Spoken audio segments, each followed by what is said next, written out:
My husband humiliated me, claiming I couldn't have children and left me for a young fertile woman. He never expected the secret test results to expose his own infertility. I held the test results in my trembling hands, my heart pounding with disbelief. He had humiliated me, blamed me, left me for another woman, convinced I was the problem. But the truth? The truth was something he never saw coming. Parker thought he had everything figured out. In his mind, I was the one who had failed, the one who had turned our marriage into a disappointment. And so, without hesitation, he walked away, leaving me with nothing but accusations and a broken heart. But fate has a way of setting things right. What he didn't know was that before he discarded me like I was nothing, I had already uncovered the truth.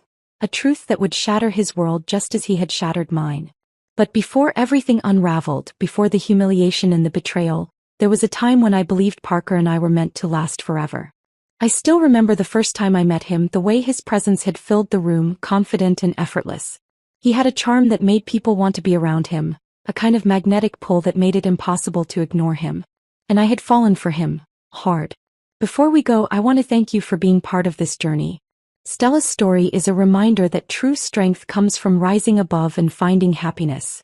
If you enjoy stories of empowerment and resilience, consider subscribing. It's free and helps us grow this amazing community. Our love story had started like something out of a fairy tale. The wedding had been beautiful, filled with laughter and promises whispered under soft golden lights. I had been so sure that Parker was the man I would grow old with, the one I would build a family with. For the first 3 months, it truly felt like that was our destiny. We were inseparable, lost in the newness of marriage, wrapped up in each other's worlds. We spent weekends curled up on the couch talking about everything and nothing. He would hold my hand during long drives, stealing glances at me as if I was the most precious thing in his life. I had been happy. We had been happy. And then slowly things began to change. First it was subtle. Parker started coming home later than usual, brushing it off as extra work. His texts became shorter, responses delayed. I convinced myself that it was normal, that the honeymoon phase didn't last forever, that this was simply the natural progression of marriage. But then the silence became louder. One evening we sat at the dining table eating dinner in an unsettling quiet. I glanced up at him, searching for the warmth that used to be there, but he seemed distant, lost in his own thoughts. "Is everything okay?" I asked softly, my fingers tightening around my fork. He looked up briefly, then shook his head. "Yeah, just tired." That was the first lie. I ignored it, brushing it off as exhaustion from work. But then his touches became less frequent. The playful teasing, the effortless laughter, the long conversations, everything that had once defined us began to fade away. It wasn't just in the way he looked at me, it was in the way he no longer did. And then his mother started visiting more frequently. She had never been particularly warm toward me, but now her passive-aggressive remarks became sharper, more pointed. "Some women just aren't meant to be mothers, Stella. It's unfortunate, really. You know, back in my day, women who couldn't conceive at least had the decency to consider other options. A family isn't complete without children. Parker deserves to experience that." Her words cut deeper than I let on. At first, I tried to ignore them, convinced that she was simply being cruel for the sake of it. But when Parker started echoing her sentiments, when his silences turned into cold avoidance, I began to wonder if they were right. "Maybe we should see a doctor," he had said one night, his voice carefully neutral. I had blinked at him, my stomach twisting into knots. "A doctor? Why?" He sighed, running a hand through his hair. "It's been months, Stella. We've been trying, but nothing's happening. Don't you think it's time to find out why?" Something about the way he said it made my chest tighten. I could hear the edge in his voice, the underlying frustration. It wasn't a suggestion. It was an accusation. And just like that, the doubt began to creep in. Was I the reason we weren't able to conceive? Had I failed him, failed our marriage? The uncertainty consumed me. Every time his mother came over, her glances filled with disapproval, I felt smaller. Every time Parker avoided my touch, I felt more distant from the man I had once believed loved me unconditionally. My days became heavier, filled with second-guessing. I started researching every possible reason why we weren't able to conceive, reading article after article, trying to find an answer that made sense. I looked at myself differently in the mirror, wondering if there was something broken inside me that I just couldn't see. And then the late nights became more frequent. Parker would come home later and later, sometimes not at all. The excuses were always the same: work, meetings, exhaustion. But his cologne smelled different. His clothes carried unfamiliar traces of perfume. I told myself I was imagining things, that he wouldn't do this to me, not after everything we had built together. But deep down I knew. The man I had married was slipping away, and no matter how hard I tried to hold on to him, he was already gone. One night I stayed up waiting for him. The clock ticked past midnight, then 1 a.m., then 2. My stomach churned with unease as I sat in the dimly lit living room, staring at the front door, willing it to open. When it finally did, he stepped inside, looking startled to see me awake. "Why are you up?" he asked, his voice slightly defensive. "Where were you?" I whispered. He hesitated, then sighed. "I told you work ran late. Parker." My voice wavered, my hands gripping the blanket draped over my lap. "If there's something going on, just tell me." For a moment something flickered across his face. Guilt, maybe, or hesitation. But then he shook his head, his expression hardening. "You're imagining things, Stella." Those words, so dismissive, so cold, were the final push I needed to realize the truth. This wasn't my fault. Something was wrong. And for the first time I decided I needed to find out what. I wasn't going to let them make me feel small anymore. Parker and his mother had spent months making me believe I was the problem. But I was done accepting their version of the truth. So, without telling him, without telling anyone, I made an appointment. I needed answers. And soon I would have them. Little did Parker know, the moment he accused me of failing him was the same moment he had set his own downfall into motion. Because the truth was about to change everything. The moment I scheduled that doctor's appointment, something inside me shifted. A quiet determination replaced the exhaustion I had carried for months. I wasn't going to sit in silence anymore. I wasn't going to let Parker's cold stares and his mother's cruel remarks define me. I needed answers, not just for him but for myself. The day of the appointment arrived, and as I sat in the sterile waiting room, my fingers twisted anxiously in my lap. My mind raced with possibilities. What if there really was something wrong with me? What if Parker had been right all along? The thought made my stomach churn, but I forced myself to breathe. Whatever the results were, at least I would finally know the truth. When the doctor finally returned, holding a sheet of paper with my results, my hands clenched against my thighs. "You're perfectly healthy, Mrs. Harris. There is no medical reason preventing you from having children." I blinked. The words felt surreal, almost as if I had misheard her. I am." My voice came out unsteady. She smiled reassuringly. "Yes. Everything is normal. You have no fertility issues." A rush of relief flooded through me, but it was immediately followed by something sharper, more insidious: realization. If I wasn't the problem, then who was? The answer was so obvious, so clear, I almost felt foolish for not seeing it sooner. Parker. Everything, his avoidance, his anger, his mother's accusations, it had all been built on a lie. A lie he had either willingly convinced himself of or had been too cowardly to face. I left the clinic gripping those test results like a lifeline. I had spent so long believing I was broken, but in reality, Parker had used me as a shield for his own inadequacies. The humiliation I had endured, the whispered insults from his mother, the way he had grown distant, all of it had been based on his unspoken fear. For a brief moment I considered confronting him right away. I imagined storming into our house, slamming the papers on the table, demanding an explanation. I wanted to see the look on his face when he realized I had uncovered the truth. But then a different thought entered my mind. No, not yet. Parker had spent months making me feel powerless.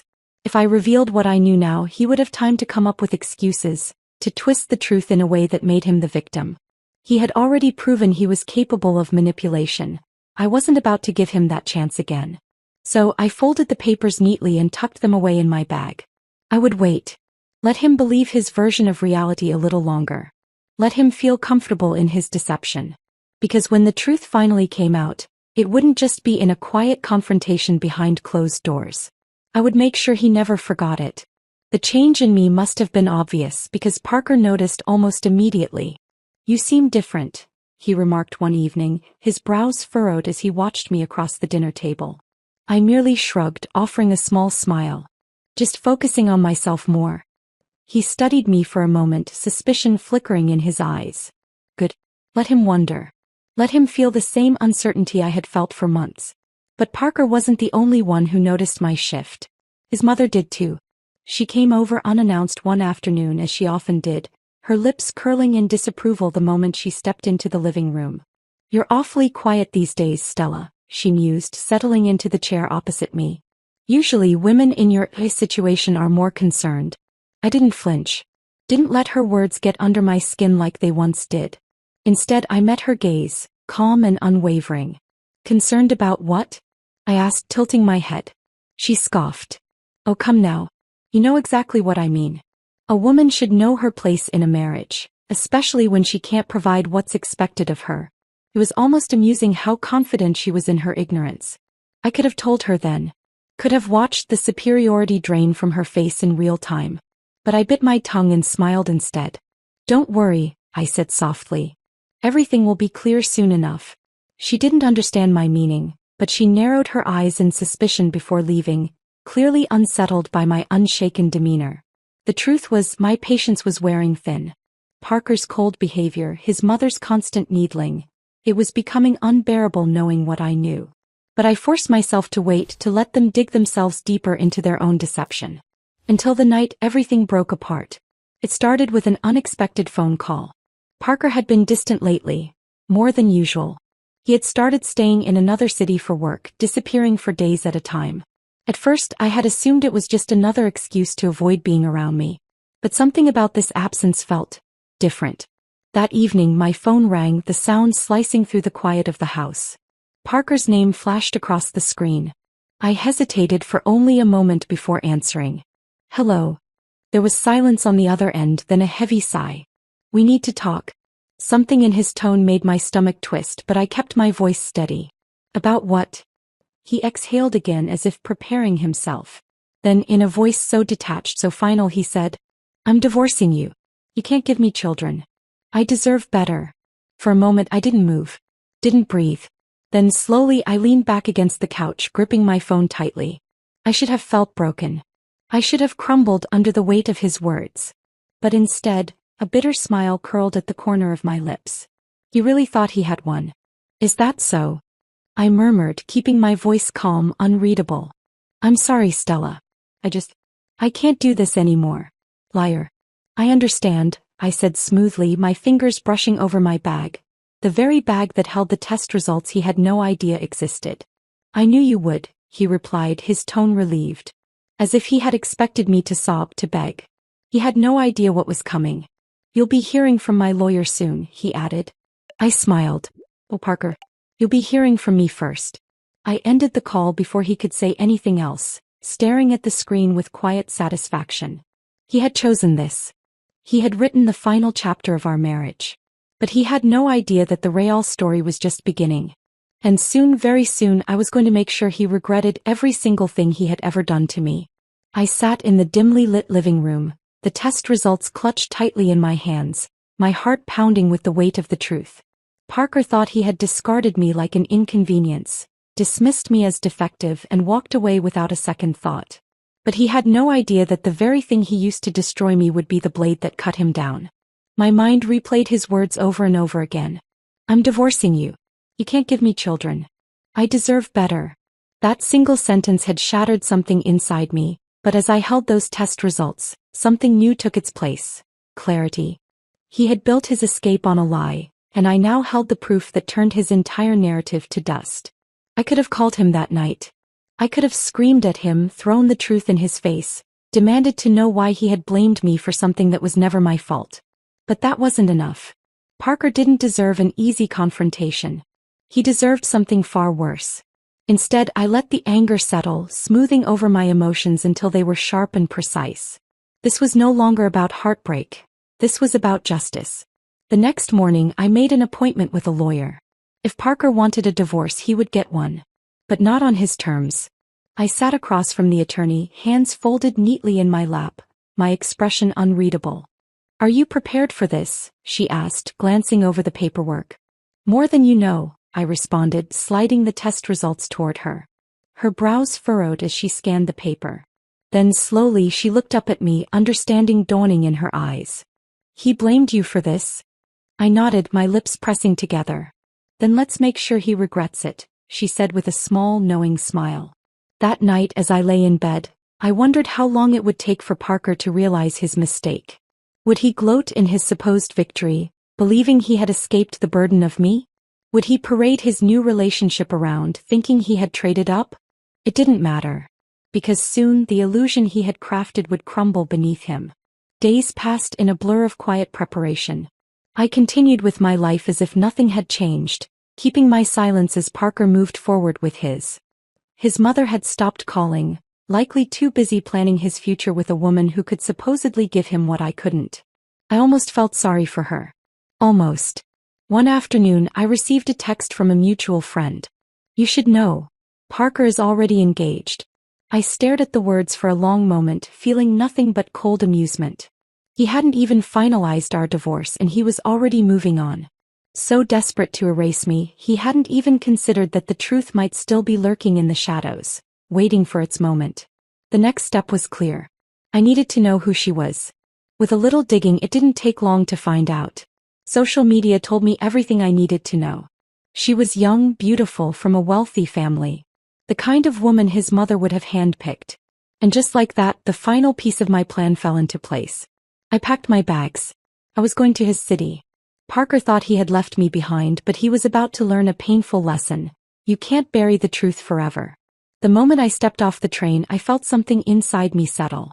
This wasn't just about revenge. This was about reclaiming the power he had stolen from me. I found his fiancée's house easily. It was a grand home, the kind of place that screamed privilege. I rang the doorbell, my heartbeat steady, my hands clutching the envelope that contained Parker's undoing. A young woman answered, her bright eyes filled with curiosity.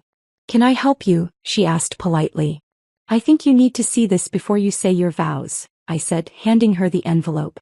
She hesitated before taking it, her fingers trembling slightly as she unfolded the paper.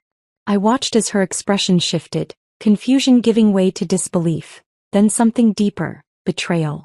What is this? She whispered. The truth, I said, my voice calm. Your fiancé told you I was infertile. That's why he left me. But the reality is he's the one who can't have children.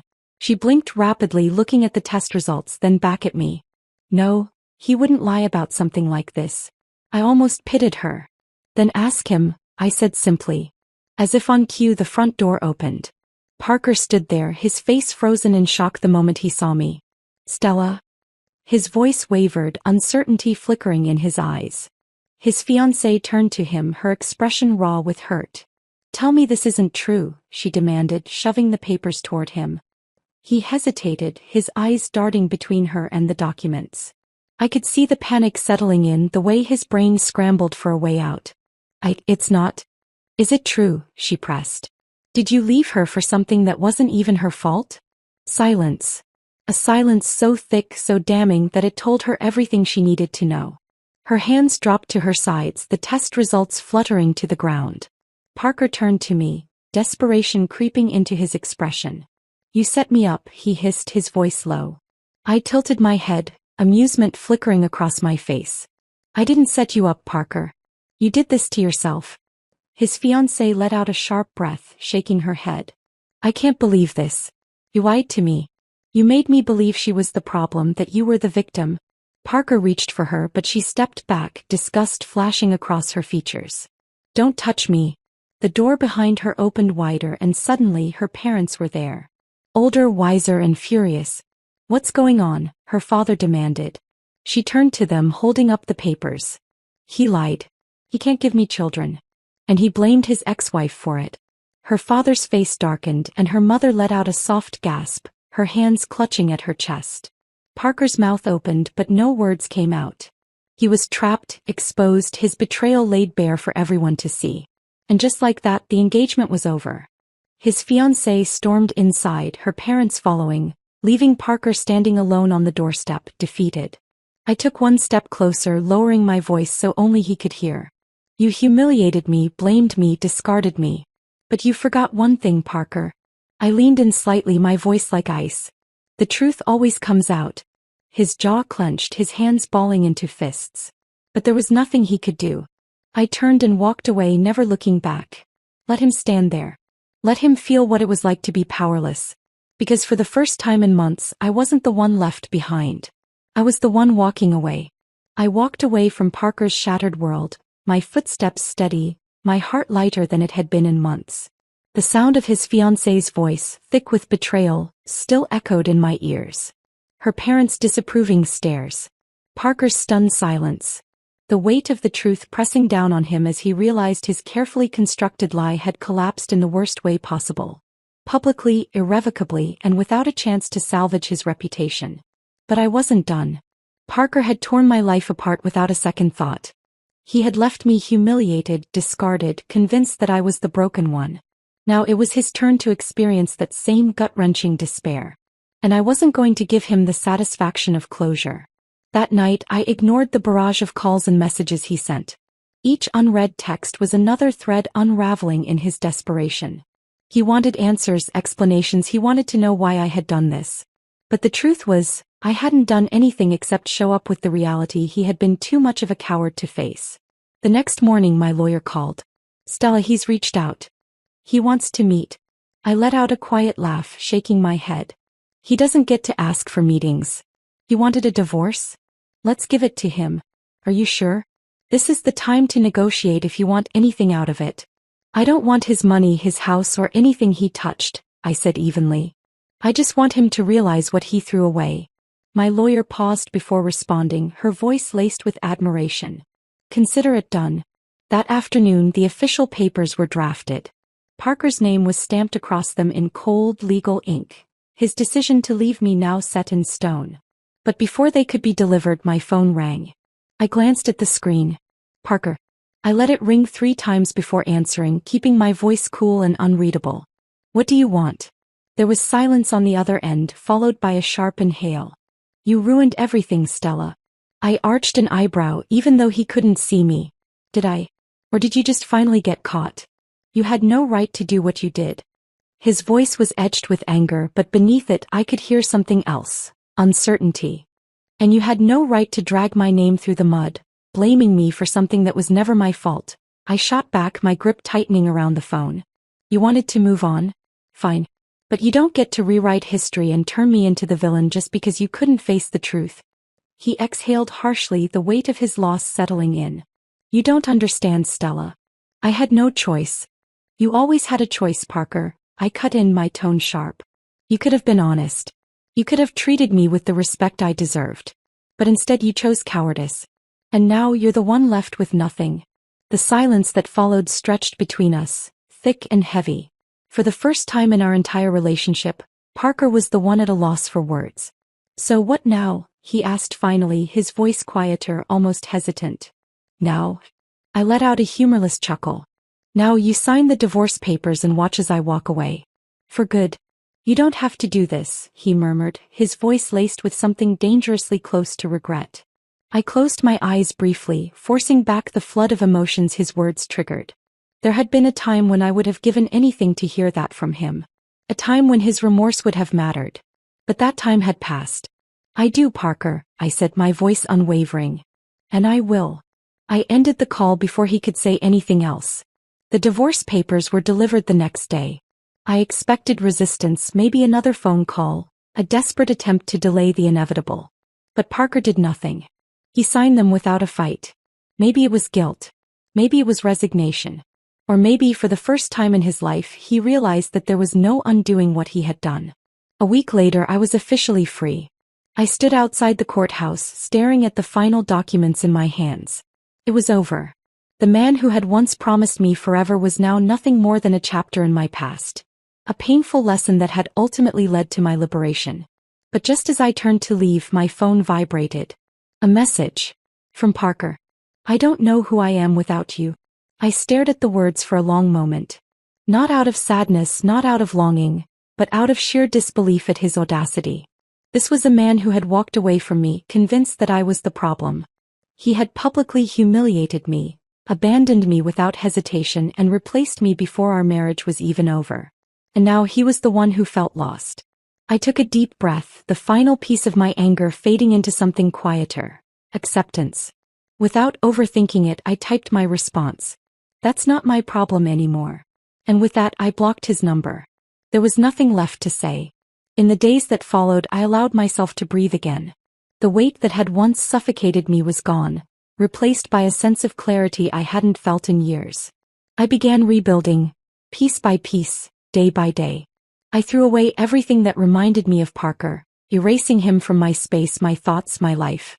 And then for the first time in months I looked in the mirror and saw someone new staring back at me. Not a woman who had been abandoned. Not someone who had been deemed unworthy. But a woman who had survived. Who had won. Meanwhile, Parker's life began to unravel. His engagement was beyond repair. His mother, who had once praised him as the perfect son, now barely spoke to him. The whispers about his deception spread quickly. People weren't kind to men who destroyed their wives for their own insecurities. His career took a hit. His social circle diminished. And slowly but surely, the life he had built on lies collapsed around him. Me. I was moving forward. Parker had been my past, but my future belonged to me. And this time I wasn't looking back. I had thought blocking Parker's number would be the final chapter of this story, that once I had walked away, I would never have to hear from him again. But karma has a way of ensuring justice is served in full. 2 weeks after our divorce was finalized, I received a message from an unknown number. Stella, you need to know something. Parker is trying to fix his engagement. He's meeting her family this weekend to convince them to take him back. He's lying again. I read the message twice, my fingers tightening around my phone. I didn't recognize the sender, but I didn't need to. The truth was clear. Parker was still trying to manipulate his way out of the mess he had created. For a brief moment I considered ignoring it. I had already won.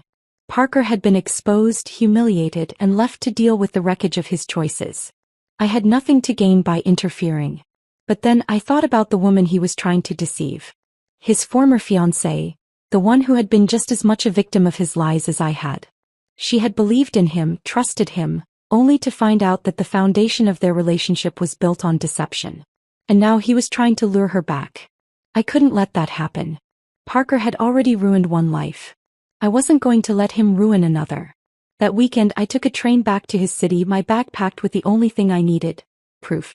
The house was grand, a towering estate that reeked of wealth and privilege. I stood on the sidewalk across the street, watching as guests arrived in elegant cars, each one stepping inside, oblivious to the storm that was about to unfold. I waited until Parker arrived. He stepped out of his car, dressed in an expensive suit, his expression composed, confident. He looked like a man who still believed he could control the outcome of his life.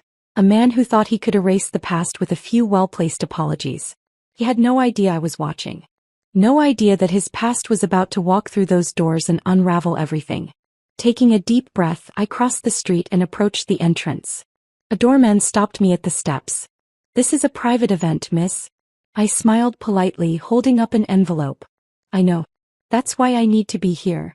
Before he could respond, a familiar voice called from inside. "Who is that?" His former fiancée appeared at the doorway, her face tight with confusion. When her gaze landed on me, she froze. "Stella?" Parker turned at the sound of my name, his entire body going rigid. His confident expression faltered, his hands clenching at his sides. I met his gaze, holding back a smirk as I watched the panic creep into his eyes. "I need to speak with you," I said, my voice even. "Privately." She hesitated, glancing between me and Parker. "There's nothing she needs to say," Parker interjected quickly, stepping forward as if to block me. I didn't even look at him. I kept my eyes locked on her. "You trusted him once. Don't make the same mistake again." Something flickered across her face. She turned to the doorman, giving a small nod. "Let her in." Parker stiffened. "This is ridiculous." "No, Parker," she cut him off sharply. "What's ridiculous is that you still think you can lie your way out of this." She led me inside, ignoring the curious glances from the guests, guiding me into a quieter room down the hall. The moment the door closed, she turned to me, arms crossed. "What do you have to say?" I didn't hesitate. I pulled out my phone, swiping to a set of documents. The medical reports, the court records, every piece of evidence that proved Parker's deception in full. I handed it to her. "You need to see this." She took the phone, her eyes scanning the screen. With every second that passed, her expression darkened. "He said he was honest with me," she whispered, more to herself than to me. He said the same thing to me too, I replied. But the truth? He lied to both of us. And now he's trying to do it again. She exhaled sharply, closing her eyes for a moment as if trying to steady herself. Then without another word she turned and walked out of the room. I followed. Parker was standing in the main hall speaking to her parents. The moment he saw us approaching, his face paled. "What did she say to you?" he demanded, his voice tight. She didn't respond. Instead she walked straight to her father, handing him my phone. "Read this," she said, her voice hard. Her father took the phone, adjusting his glasses as he scrolled through the documents. I watched as his expression shifted from confusion to understanding, then to something much colder. He handed the phone back to her before turning to Parker. "Leave. Now." Parker's mouth fell open. "Sir, please." I said leave, her father repeated, his voice firm, unwavering. Her mother stepped beside him, disappointment evident in her features. "We gave you the benefit of the doubt once, Parker. That won't happen again." Parker turned to his former fiancée, desperation creeping into his voice. "You can't believe her over me." She met his gaze, her expression unreadable. "I don't believe her over you, Parker. I believe her because of you. Because every time I've caught you in a lie, you've done exactly this. Tried to deny it, tried to blame someone else. But the truth is right in front of me and I won't ignore it." Parker's lips parted but nothing came out. He looked around the room as if searching for an ally. But all he found were stares filled with quiet judgment. He had no more defenses. No more lies to hide behind. With no other option, he turned on his heel and stormed out, his footsteps echoing through the grand hall. And just like that, his engagement was over. As I stepped outside, a cool breeze brushed against my skin, carrying away the remnants of my past. For the first time in a long time, I felt truly free. I had come here to expose Parker, but in the process I had done something even greater. I had ensured that no one else would suffer under his deception the way I had. And that was enough. As I walked down the street, my phone vibrated in my pocket. I glanced at the screen. A message. From Parker. "You ruined my life." I stared at the words, a slow smile spreading across my lips. Without hesitation I typed a response. "No, Parker.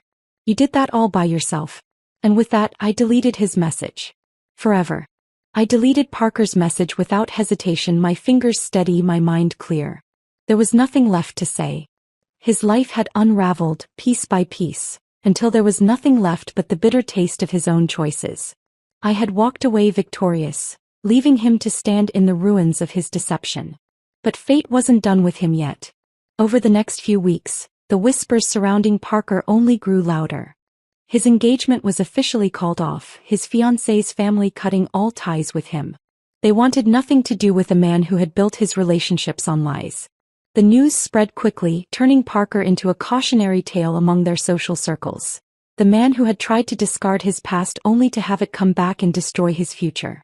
And then the real consequences started. One morning as I sipped my coffee, my phone buzzed with another message. This time it wasn't from Parker. It was from an old acquaintance who had stayed in touch with people from his workplace. "You might want to hear this. Parker's job is in trouble." I raised an eyebrow, curiosity piqued. "What happened?" I typed back. A few seconds later another message came through. Apparently his boss heard about everything. His fiancée's father is a major investor in the company, and after what happened, they started questioning Parker's integrity. Word is he's on the chopping block. I stared at the screen, absorbing the weight of those words. Parker had always prided himself on his career. His job was the one thing he held above everything else. Even when our marriage had been falling apart, he had thrown himself into work, using it as an escape, as a way to convince himself he was still in control. But now that control was slipping. And there was nothing he could do to stop it. A week later the inevitable happened. Parker was fired. His company released a vague statement about restructuring, about making changes, but everyone knew the truth. His reputation had been permanently stained, and no business wanted to be associated with a man who had publicly been exposed as a liar. His mother, once his most ardent supporter, was furious. "How could you let this happen, Parker?" she reportedly snapped at him during one of their last conversations. "You ruined everything. Do you know how embarrassing this is for me?" Even she, the woman who had once stood by his side as he tore me down, had finally turned her back on him. Without a job, without a fiancé, without his mother's unwavering support, Parker found himself truly alone for the first time in his life. And it only got worse. One evening as I walked through the city, I spotted a familiar figure sitting alone at a small cafe.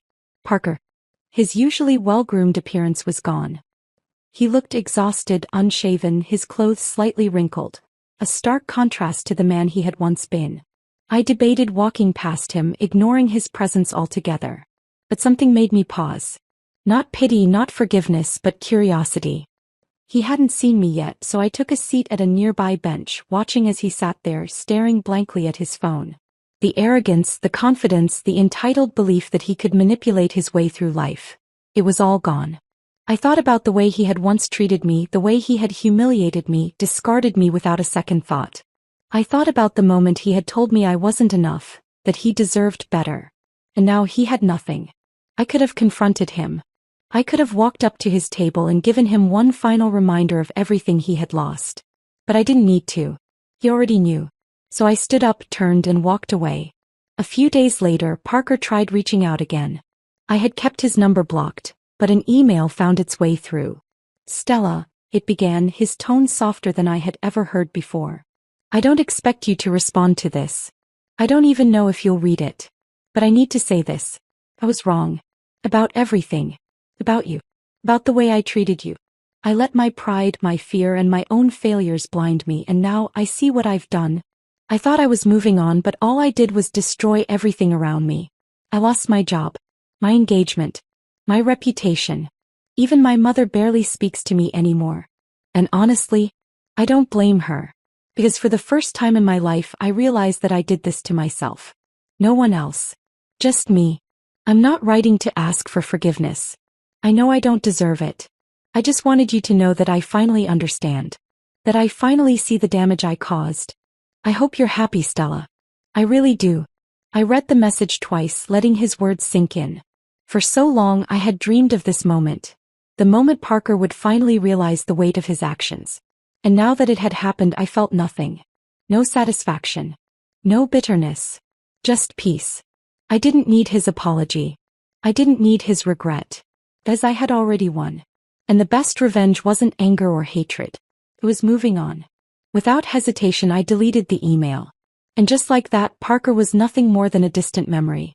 Months passed and life moved forward.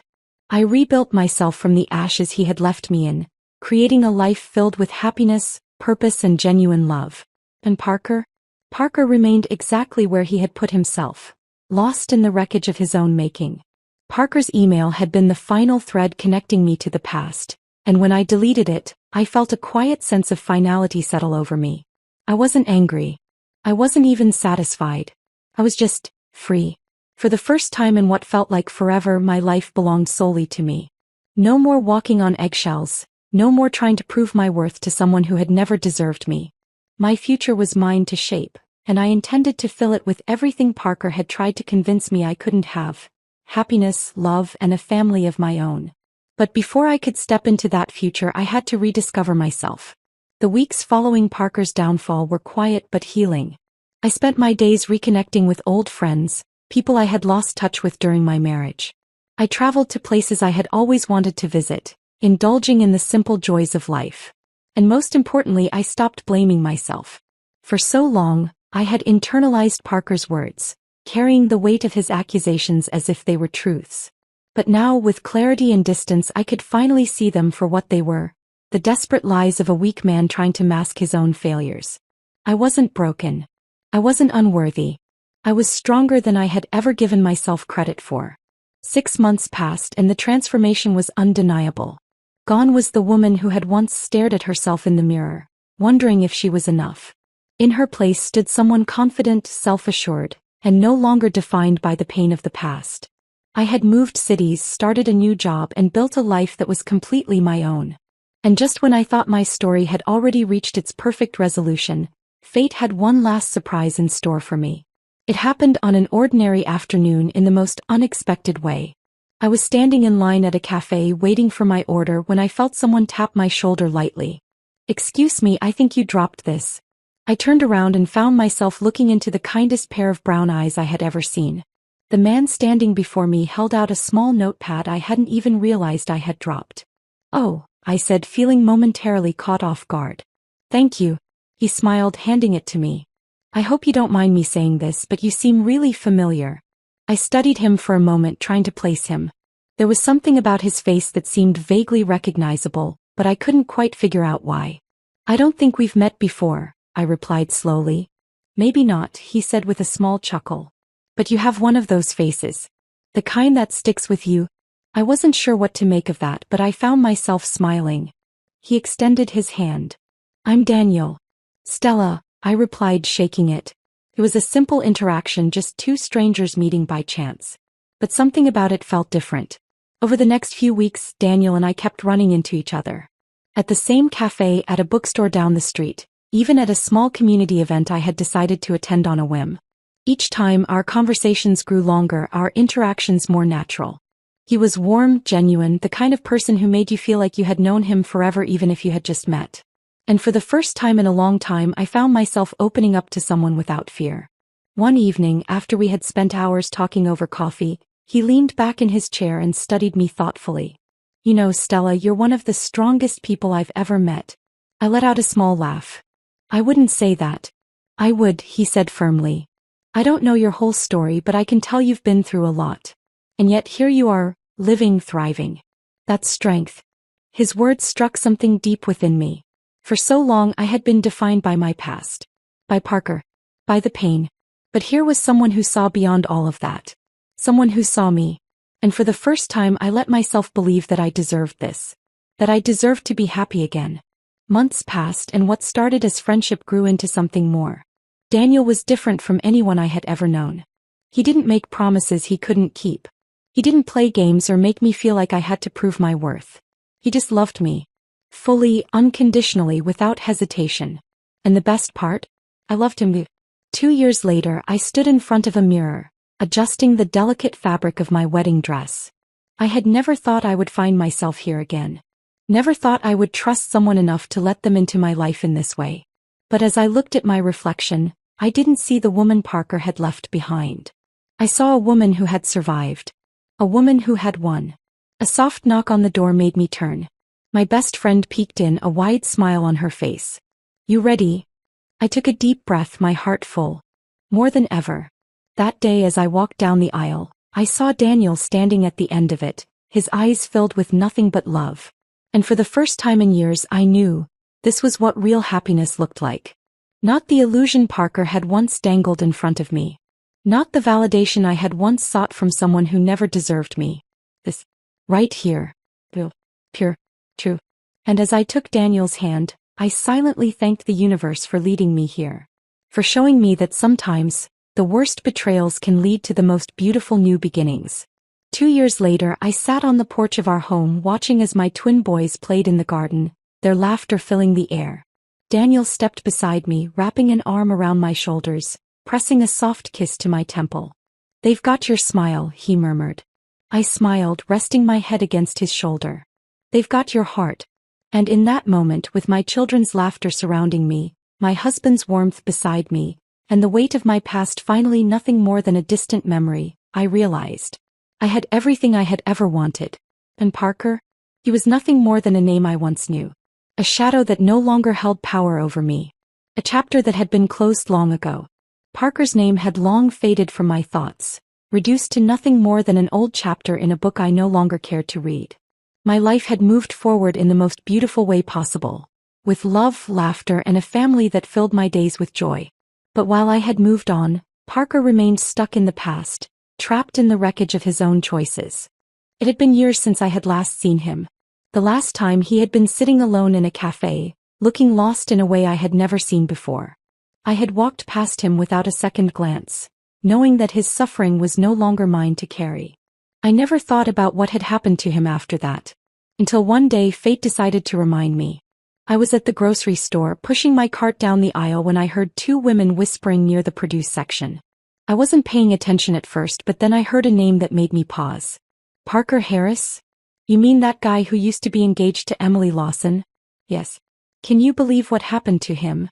I turned slightly, pretending to inspect the apples as I listened. I heard he's barely getting by now. Lost his job, his reputation, everything. And apparently he's still not over his ex-wife. I blinked. Ex-wife. They were talking about me. You mean Stella? The other woman asked, lowering her voice. Yeah, the first woman continued. I heard he still asks people about her. Apparently he saw a picture of her with her husband and kids recently and completely lost it. I felt my breath catch. Parker had seen a glimpse of my new life and it had shaken him. For a brief moment I considered walking away, leaving this moment behind just as I had left Parker. But something held me there. He did it to himself, the second woman said with a shrug. No one forced him to throw her away. Now he has to live with the fact that she's happy while he's all alone. The conversation moved on, but I stood frozen in place.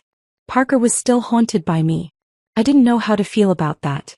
There was a time when I would have wanted this, when I would have relished the idea of him watching me thrive while he suffered. But now, with a life so full and beautiful, I found that I didn't feel much at all. He was a shadow, a ghost from a past I had long since buried. But I knew one thing: he had finally learned what true loss felt like. A few weeks later, I received an unexpected email. It was from Parker. For a moment, I debated whether to even open it. But curiosity got the better of me. Stella, it began. I know I have no right to reach out to you. I know you've moved on and you probably don't even think about me anymore. But I saw a picture of you recently.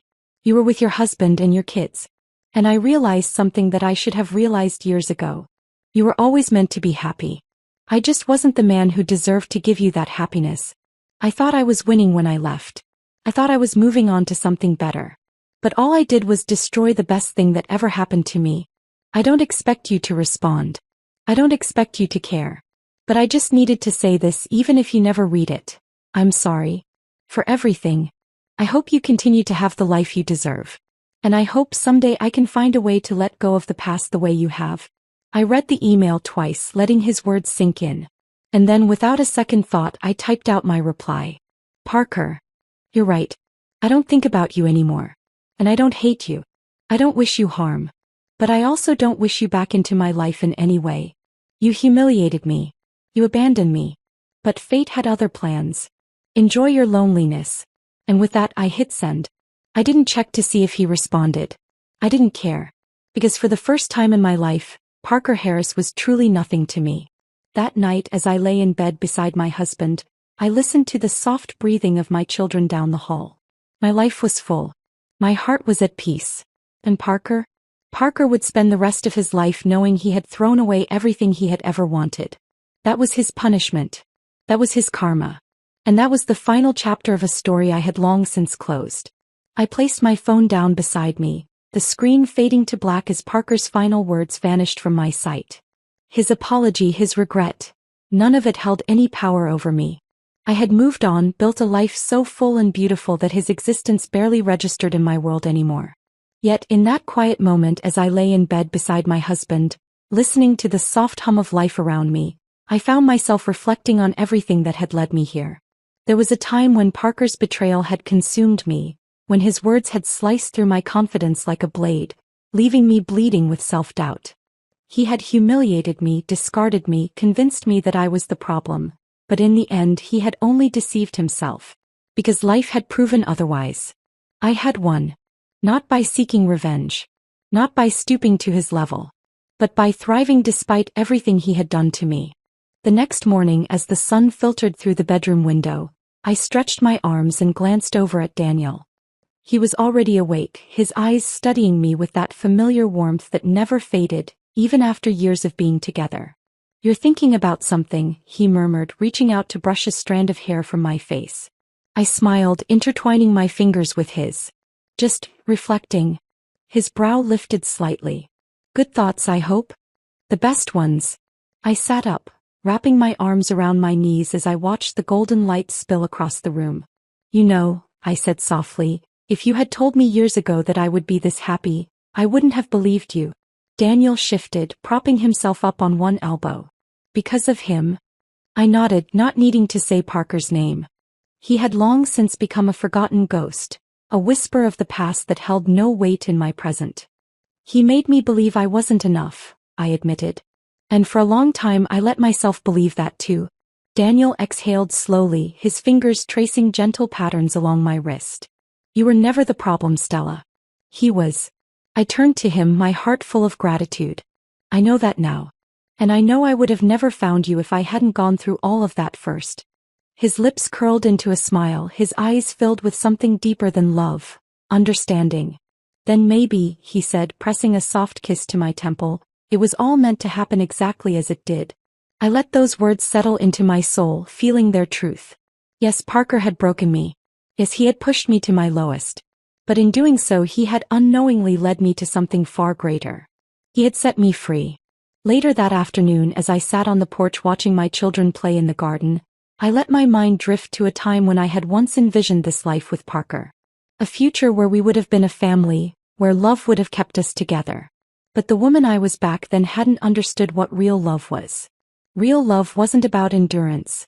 It wasn't about proving yourself worthy to someone who constantly made you feel less than.